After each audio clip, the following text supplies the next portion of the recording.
رب کا فرمان یہ پیارا قرآن، ہمارا قرآن، ہمارا قرآن۔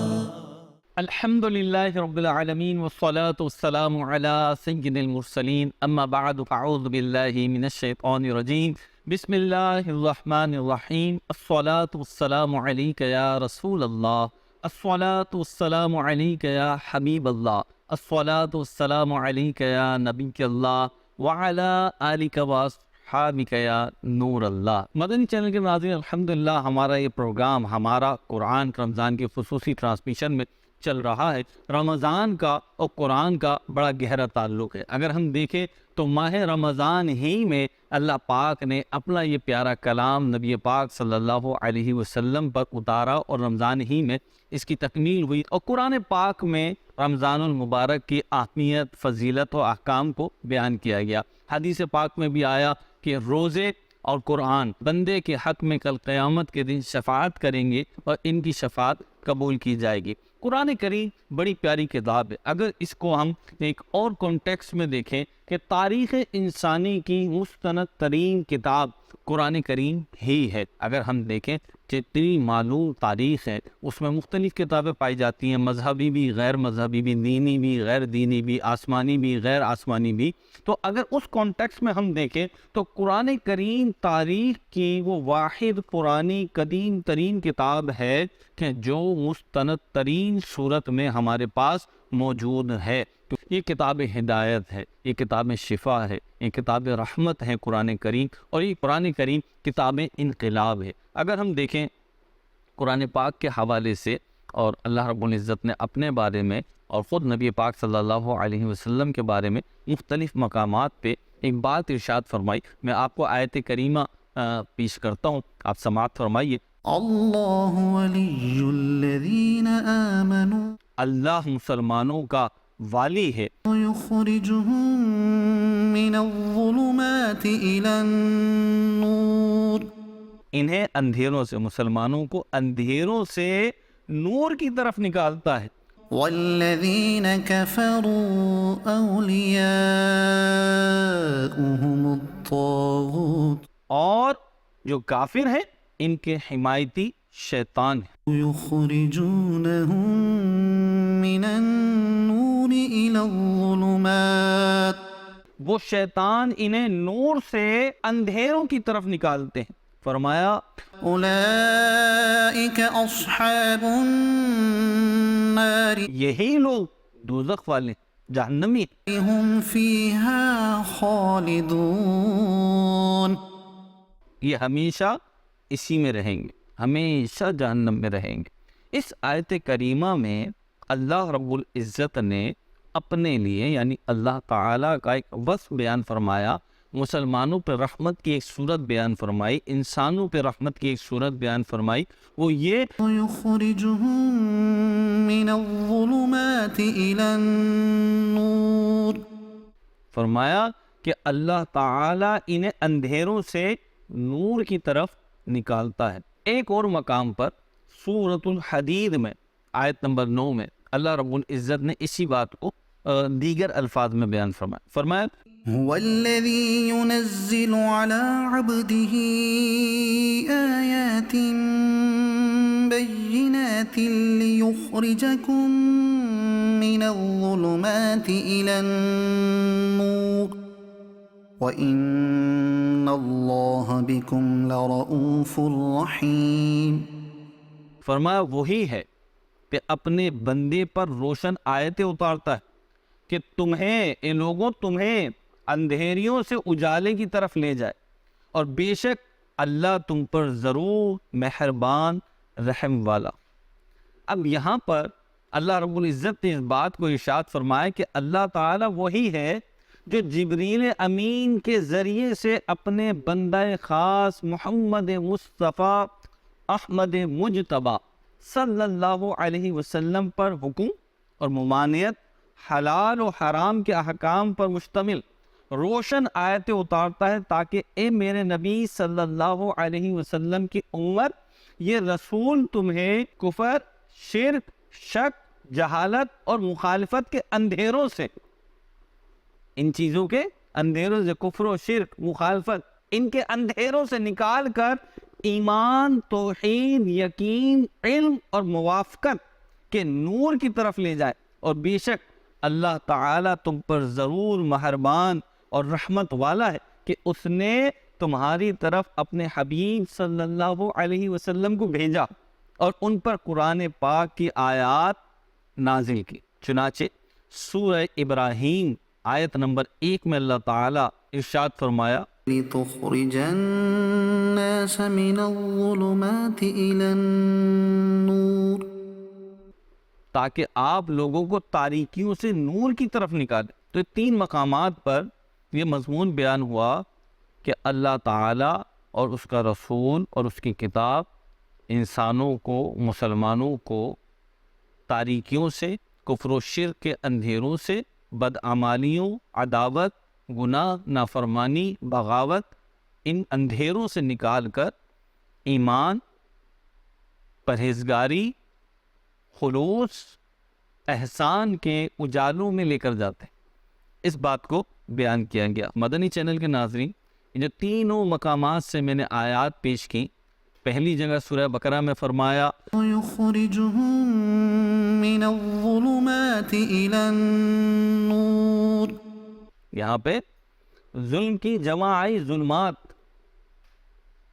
اور نور کی جمع نہیں آئی، انوار نہیں آئی، بلکہ نور آیا۔ امام فخر الدین رازی رحمۃ اللہ تعالیٰ علیہ نے فرمایا کہ ظلمات کو جمع اور نور کو واحد کے صیغے سے ذکر فرمانے میں اس طرف اشارہ ہے کہ دین حق کی راہ ایک ہے، صراط مستقیم ایک ہے، اور گمراہی کے راستے بہت سارے۔ دیکھیے قرآن کا اسلوب، قرآن اللہ پاک کا کلام ہے، اس میں جو الفاظ آئے وہ اتنے خوبصورت، اتنے جامع ہیں کہ ان کی بھی اپنی حکمت ہیں۔ جیسے ان آیات کریمہ میں جمع کا صیغہ آیا، اندھیرے، لیکن جب نور بیان کیا تو صرف ایک نور، تو وہ کس لیے کہ حق کا راستہ ایک ہے، صراط مستقیم ایک ہے، سیدھا راستہ، سچا راستہ ایک ہے، اللہ کا راستہ ایک ہے، اور اس کے علاوہ گمراہی کے، اندھیروں کے بہت سارے راستے۔ اللہ پاک ہمیں حق اور سچ پر قائم رہنے اور دین و ایمان پہ استقامت ہمیں نصیب فرمائے اللہ رب العزت۔ دوسرا نقطہ جو انہی آیات کے تحت مفسرین نے بیان کیا، بالخصوص سورہ ابراہیم کی جو آیت ہے، اس سے معلوم ہوا کہ نبی کریم صلی اللہ علیہ وسلم اللہ کے حکم سے لوگوں کو ظلمت کفر سے نکال کر ایمان کی روشنی میں داخل کرنے والے ہیں۔ کوئی شخص صرف قرآن کریم سے نبی کریم صلی اللہ علیہ وسلم کو چھوڑ کر، ان کے بغیر صرف کتاب سے ہدایت نہیں پا سکتا۔ نور ہدایت کا ذریعہ صرف حضور صلی اللہ علیہ وسلم کی ذات ہے۔ قرآن کتاب انقلاب ہے۔ اس زمانہ جاہلیت میں اللہ رب العزت نے نبی کریم صلی اللہ علیہ وسلم کو مبعوث فرمایا اور یہ کتاب ہدایت آپ پہ نازل فرمائی، اور اللہ تعالیٰ نے نبی کریم صلی اللہ علیہ وسلم کے ذریعے سے قرآن پاک کے طفیل ان گمراہوں کو، کفر و شرک کی وادیوں میں بھٹکنے والوں کو توحید و معرفت کے جام نصیب فرما دی۔ آپ دیکھیے کہ قرآن کریم اس وقت بھی کتاب انقلاب تھی اور آج بھی کتاب انقلاب ہے۔ قرآن کریم دلوں کی دنیا کو تبدیل کر دیتی، گمراہیوں سے، کیچڑ سے، گندگی سے نکال کے پاکیزگی، صفائی، نظافت، نور اور روشنی میں بندے کو لا کے کھڑا کر دیتی، کامیابی کے رستے پہ لے آتی۔ اور قرآن کریم کی ہدایات بطفیل مصطفیٰ صلی اللہ علیہ وسلم۔ آپ دیکھیے، غور فرمائیے، قرآن کریم کے یوں تو آج بھی ہم دیکھتے ہیں کہ مختلف افراد جب قرآن کریم کا دیانتداری کے ساتھ، تعصب کے بغیر مطالعہ کرتے ہیں، اور بعض تو وہ ہیں جو تعصب کے ساتھ جنہوں نے مطالعہ شروع کیا، لیکن اللہ تعالیٰ نے اپنے فضل و کرم سے ان سے تعصب بھی ختم فرما دیا اور کفر کی گندگی کو بھی دھلوا دیا۔ آج بھی ایسی مثالیں، لیکن میں ایک بڑی مشہور بات آپ کے سامنے رکھنا چاہتا ہوں. حضرت سیدنا خلیفۃ المسلمین، مسلمانوں کے دوسرے خلیفہ حضرت سیدنا عمر فاروق اعظم رضی اللہ تعالی عنہ، ان کی شخصیت کو جب ہم دیکھتے ہیں تو قبل اسلام بھی اور بعد اسلام بھی یہ لیڈرز میں شمار ہوتے تھے. یہ عام عوام نہیں تھے، بلکہ ان کی ایک رائے تھی، ان کا ایک مقام تھا. اسلام قبول کرنے سے پہلے بھی اور اسلام قبول کرنے کے بعد تو ماشاء اللہ ان کا جو اسٹیٹس ہے، جو مقام ہے، وہ یہ ہے کہ نبی کریم صلی اللہ علیہ وسلم نے فرمایا میرے زمین میں 2 وزیر ہیں، ایک ابو بکر اور ایک عمر. مزار شریف بھی ساتھ ہے، نبی کریم صلی اللہ علیہ وسلم کے پہلو میں ہی آرام فرمائے. تو ان کا مقام تو بڑا ہے. کل قیامت کے دن جب اٹھیں گے تو میرے آقا نے فرمایا کہ ابو بکر میں اور عمر ایسے ہوں گے، یعنی ایک ہاتھ میں ابو بکر کا ہاتھ ہوگا اور دوسرے ہاتھ میں حضرت فاروق اعظم کا ہاتھ ہوگا، ایسے ہوگا، جنت میں بھی ساتھ. تو ان کا مقام یہ ہے اسلام لانے کے بعد. لیکن اسلام لانے سے پہلے بھی یہ اشراف قریش میں شمار ہوتے تھے، یہ مکے کے لیڈرز میں شمار ہوتے تھے، اور ان کی بات کی اہمیت تھی. اور یہ اسلام مخالف تھے، اسلام کو پسند نہیں کرتے تھے، نبی کریم صلی اللہ علیہ وسلم کی تعلیمات کا رد کیا کرتے تھے. آپ دیکھیے علماء نے حضرت سیدنا فاروق اعظم رضی اللہ تعالی عنہ کی اس اسلام دشمنی کو محبت و ایمان میں تبدیل ہونے کے واقعات ذکر فرمائے ہیں، اور بہت سارے ریزن تھے کہ جس کے باعث فاروق اعظم نے اسلام قبول کیا، اور مرتبہ صحابیت اور وہ بھی اعلیٰ درجے کا. امت میں حضرت ابو بکر صدیق رضی اللہ تعالی عنہ کے بعد دوسرے نمبر پر جو مقام ہے وہ حضرت سیدنا فاروق اعظم رضی اللہ تعالی. تو ان کے بارے میں آتا ہے کہ ان کے اسلام لانے کی مختلف وجوہات بنی. ایک میجر وجہ تو یہ تھی کہ نبی پاک صلی اللہ علیہ وسلم نے دعا فرمائی تھی کہ عمر کے ذریعے سے اسلام کو مدد فراہم فرما.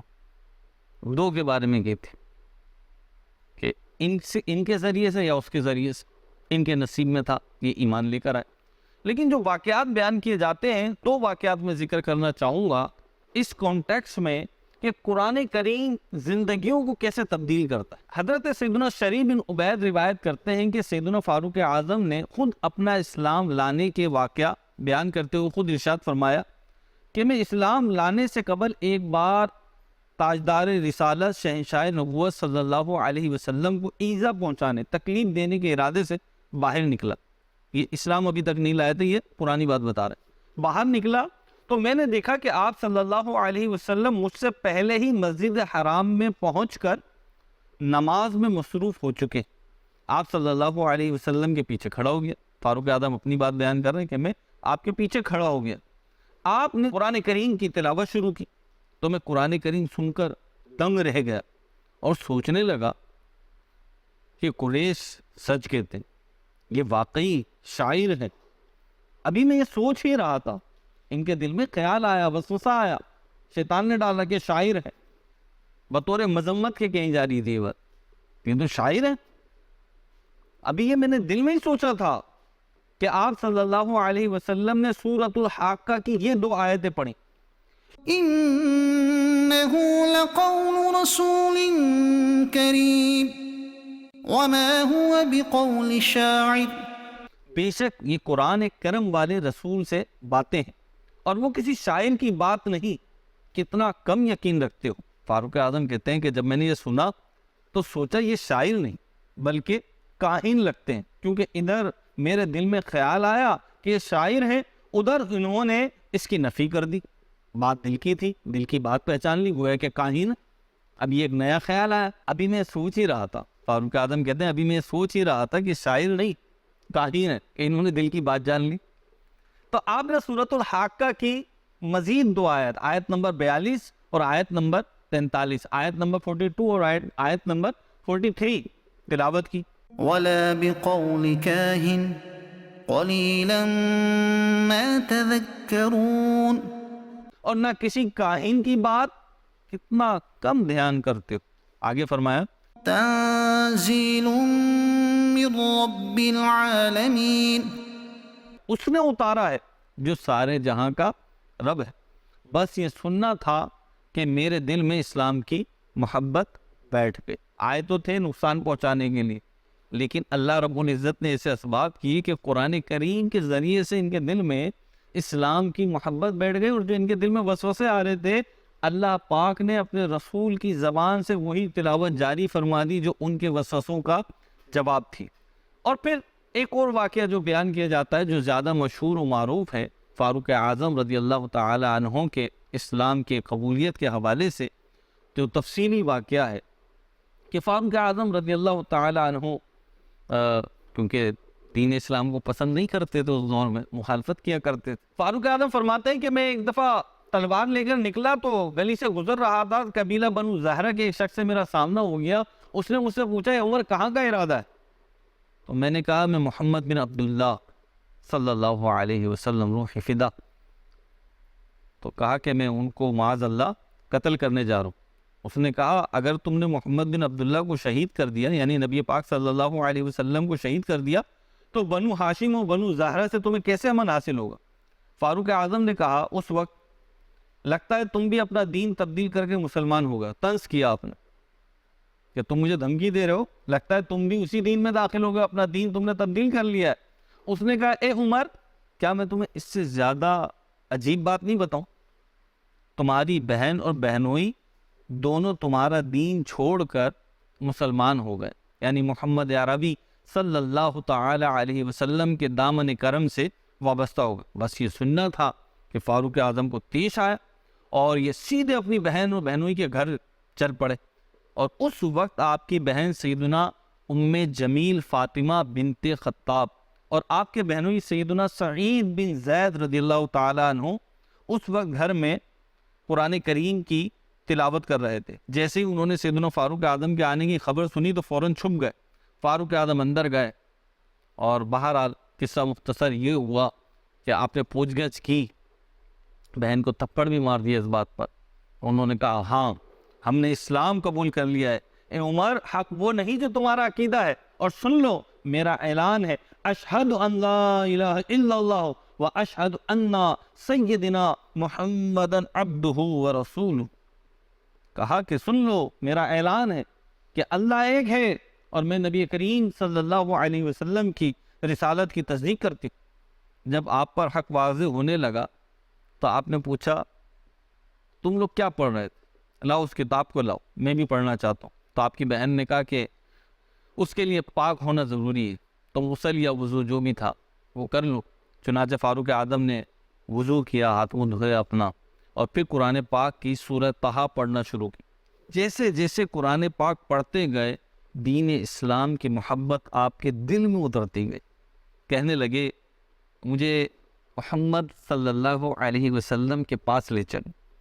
چنانچہ حضرت خباب جو بیٹھے ہوئے تھے، چھپے ہوئے تھے صحابی، وہ بھی سامنے آ گئے اور بولے اے عمر تمہیں بشارت ہو، مجھے یقین ہے کہ تم ہی اللہ کے محبوب صلی اللہ علیہ وسلم کی دعا کا سبب۔ جیسا کہ میں نے عرض کیا تھا کہ آپ کے ایمان لانے کی میجر وجہ، بنیادی وجہ یہ تھی کہ میرے آقا نے دعا فرمائی تھی۔ بہرحال حضرت فاروق اعظم پھر نبی پاک صلی اللہ علیہ وسلم کی بارگاہ میں حاضر ہوئے اور دین اسلام میں داخل ہو گئے، کلمہ پڑھا اور مسلمان ہو گئے۔ اور علماء نے لکھا کہ وہ دن تھا کہ جب پہلی مرتبہ مکے کے پہاڑ نعرہ تکبیر اللہ اکبر کے نعروں سے گونج اٹھے تھے۔ تو میں عرض یہ کر رہا تھا کہ قرآن کریم کتاب انقلاب ہے۔ تو آپ دیکھیے کہ قرآن کریم نے دین اسلام کے مخالفت کرنے والے شخص کے دل میں اللہ کے دین کی، اس کے رسول کی محبت پیدا کر دی، اور ایٹ دی اینڈ وہ خود دامن اسلام میں آ گیا۔ اور یہ بات تو صحابہ کی کر رہا ہوں میں، فاروق اعظم کی کر رہا ہوں، اور قرآن کریم کے ایک حصے کی بات کی۔ سچ بات یہ ہے کہ قرآن کریم وہ کتاب ہے کہ جو بھی اس کو پڑھتا ہے اور اس کے نصیب میں ہدایت ہوتی ہے تو یہ کتاب اس کی ہدایت کا سبب بن جاتی۔ کتنے ہی ایسے واقعات تاریخ میں بھرے ہوئے۔ قرآن کریم کی بڑی پیاری آیت ہے، اللہ رب العزت سورہ حدید کی آیت نمبر 16، اس میں ارشاد فرماتا ہے ألم يأن للذين آمنوا أن تخشع قلوبهم لذكر الله. یہ سورہ حدید کی آیت نمبر 16 فرمایا کہ کیا ایمان والوں کو ابھی وہ وقت نہ آیا کہ ان کے دل جھک جائیں اللہ کی یاد. اس آیت کریمہ کے ذریعے سے نہ جانے کتنے لوگوں کو ہدایت ملی. آسمان ولایت کے درفشندہ ستارے حضرت سیدنا فضیل بن عیاض رحمۃ اللہ تعالی علیہ، یہ بڑے مشہور ڈاکو تھے. توبہ سے پہلے یہ بہت بڑے ڈاکو تھے، ڈکیتی اور چوری اور اسی طریقے کی زندگی گزار رہے تھے کہ ان کے واردات کرنے پہنچے تھے کہ ان کی کانوں میں یہی آیت پہنچی، کہیں سے تلاوت کی آواز ان کے کانوں میں پہنچی. ألم يأن للذين آمنوا أن تخشع قلوبهم لذكر الله. کیا ایمان والوں کا ابھی وہ وقت نہ آیا کہ ان کے دل جھک جائے اللہ کی یاد کے لیے اور وہ لمحہ تک قبولیت کرو. انہوں نے سارے گناہوں سے توبہ کر لی. انہوں نے کہا بالکل یہ وقت آ گیا. انہوں نے گناہوں سے توبہ کری اور ان کے ذریعے سے، کیونکہ یہ لیڈر تھے، گروپ لیڈر تھے اس وقت برے کاموں کے، تو ان کے گروپ کے سارے ممبرز نے بھی توبہ کری اور آسمان ولایت کے درخشندہ ستارے بن گئے. تو قرآن کریم کتاب انقلاب، یہاں میں مدنی چینل کے ناظرین، میں خود بھی سوچتا ہوں، آپ بھی غور کیجیے، ذرا غور کیجیے کہ جب قرآن پاک نازل ہو رہا تھا میرے آقا صلی اللہ علیہ وسلم کے قلب اطہر پر، اس دور جاہلیت کو یاد کیجیے، اس دور تاریخ کو یاد کیجیے، کیسا ظلمات سے نور کی طرف لے گئے قرآن. میرے آقا لوگوں کو کیسے اندھیروں سے نکال کے ہدایت کی روشنی کی طرف لے کر آئے. کتنا مشکل تھا اپنے باپ داداؤں کے دین کو چھوڑ، کفر و شرک کو چھوڑ، لیکن آسان ہو گیا. جن کے نصیبوں میں ہدایت تھی، قرآن نے ان کو تبدیل کر کے رکھ دیا، ان کو اندھیروں سے نکال لیا اور روشنیوں کی طرف لے آیا. آج میں اور آپ غور کریں کہ اللہ کی رحمت سے ہم مسلمان ہیں. یعنی آپ جو سن رہے ہیں اور خود میں بھی ایک مسلمان گھرانے میں پیدا ہوئے. قرآن کو ہم بچپن ہی سے اللہ کا کلام مانتے ہیں اور یقیناً اللہ کا کلام، لیکن ٹھیک ہے ہم ہیں تو صاحب ایمان مسلمان ہیں، لیکن اگر کریکٹر کے حساب سے دیکھا جائے، اگر ہماری عادت و اعتبار، ہمارے چال چلن کے حوالے سے دیکھا جائے تو کسی دوسرے سے پوچھنے کی ضرورت نہیں. ہم غور کریں کیا ہمارا کردار، ہمارے اوصاف، ہمارا کریکٹر مسلمانوں والا ہے یا نہیں.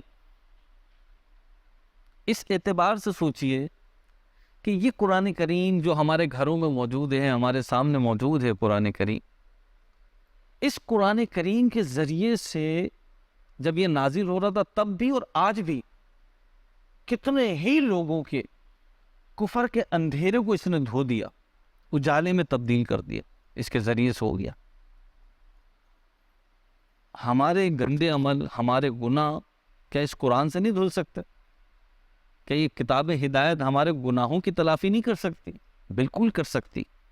ہم اس کو پڑھیں، اس سے محبت کریں، اس کے حقوق ادا کریں اور اس کے ذریعے سے ہمیشہ ہمیشہ کی آفاقی سرمدی کامیابی حاصل کریں. اللہ پاک ہمیں توفیق عطا فرمائے. قرآن کریم کے مطالعے کو، قرآن کریم کی تلاوت کو، اس کو سمجھ کر پڑھنے کو اپنا معمول بنا لے. اللہ نے چاہا تو بڑی برکتیں ملے گی. آپ یقین کریں زندگی میں بہاریں آ جائیں گی انشاءاللہ قرآن پاک کے ذریعے. یہ قرآن کریم ہے. جب شراب کی حرمت آئی تو جن کی زندگیاں شراب پیتے گزری تھی انہوں نے 1,00,000 شراب چھوڑ دی. جب سود کی ممانعت آئی تو سود چھوڑ دیا. آج میں اور آپ غور کریں، ممانعت تو موجود ہے، ہمارے لیے آرڈرز تو موجود ہیں، چاہے وہ ڈوز کے ہوں چاہے ڈونٹس کے ہوں، کیا کرنا ہے کیا نہیں کرنا، تو اسے اوبے کریں، اس کے ذریعے سے ہدایت حاصل کریں. یقیناً یہ رحمت و شفا بھی ہے، لیکن ہم نے اسے بس ایصال ثواب کے لیے رکھ لیا، ہم نے اسے دلہن کو رخصت کرنے کے لیے رکھ لیا. یہ کتاب ہدایت.